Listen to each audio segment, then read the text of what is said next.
Here's how to save $1,000 in 3 months. If you get paid monthly, transfer $333 to your savings each paycheck. If you get paid fortnightly, transfer $166 each paycheck. Or if you get paid weekly, transfer $83 each week. Set this up as an automatic transfer each paycheck and let's get saving. If you have trouble saving money, this unopenable savings jar is for you. Once you put money in, there's no way to get it out until you're ready to destroy the whole box.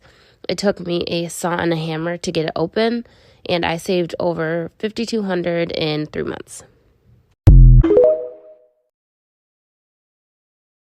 Here's a fun way to save $5,000 by using notepads. First, grab yourself a money tin or little box like this one. Second, you're going to label it with your savings goal on top. This year, I'm saving for a wedding dress. Next, grab yourself some highlighters, sticky notes, and a second box. Now for the fun part. It's time to label each note with numbers 1 through to $100, making sure no two numbers are the same. You're then going to fold them up and pop them into the second box, making sure to give them a nice big shuffle. You don't want any two big numbers next to each other, trust me. Last step is to pull one sheet per day for 100 days to save $5,000 fast. Otherwise, if you don't have that much money like me, you can do what I'm doing, which is pulling 2 sheets per week for 50 weeks. $5,000, here we come. If you want to save $5,000 in 100 days, then this is the video for you. What you'll need is a notebook, envelopes, a pen, preferably 2 different colors. So I start off by numbering my notebook 1 through 100, as well as the envelopes 1 through 100. This is the easy way to keep track of what you have saved so far. So I'm already halfway through the process, and this is what I have saved so far. Just going to place them all out and go back through my list and check off the ones that I have already saved. If you're anything like me, I'm a visual person and I like to see the progress that I have done so far. Also, it's an easy way to add it up and keep track and see how much you have left to go. So this is everything that I have saved so far.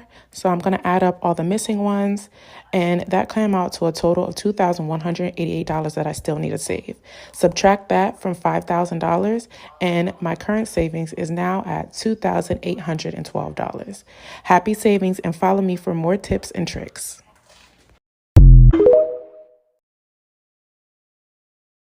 If you're the kind of person that only has one savings account, then listen. Please don't. It is all good and well to have one big account where it's earning a lot of interest because you're not touching it. But realistically, who's out there not touching their savings account? If you don't want to touch your savings, lock it away into a term deposit. But I can assure you that many of you guys are actually touching your savings. And that's because you probably don't have a clearly defined goal of what you're saving for. If you've got an account called savings, then why would you save? It's not enticing enough. Please split off your savings into multiple different accounts. If you're saving for a holiday, don't put it into your savings. You should be having different savings accounts. Here are the ones that I recommend, strongly recommend.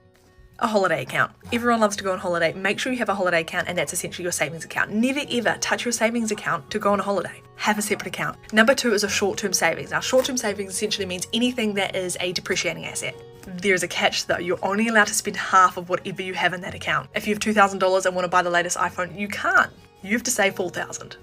And then have a long-term savings, which is also called a house account. You are only allowed to touch this account for a house or for a business. It must be an appreciating asset. Title it your dream house account so that when you're actually saving, it feels more enticing and you can see the goal in the future. But please, I beg you, don't just have one savings account.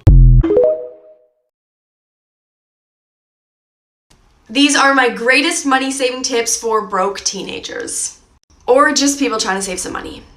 Number 1, food. Stop going out to eat so much. And if you do go to a restaurant, do not get pop, get water.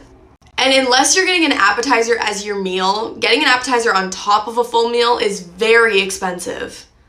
If your friends want to go to Starbucks but you don't want to spend money, just get water. You are a student. Take advantage of that. Literally everywhere you go probably has student discounts. It is not embarrassing or weird to ask if they have a student discount. Buy your makeup at Winners. Sephora is so expensive and Winners has the exact same stuff.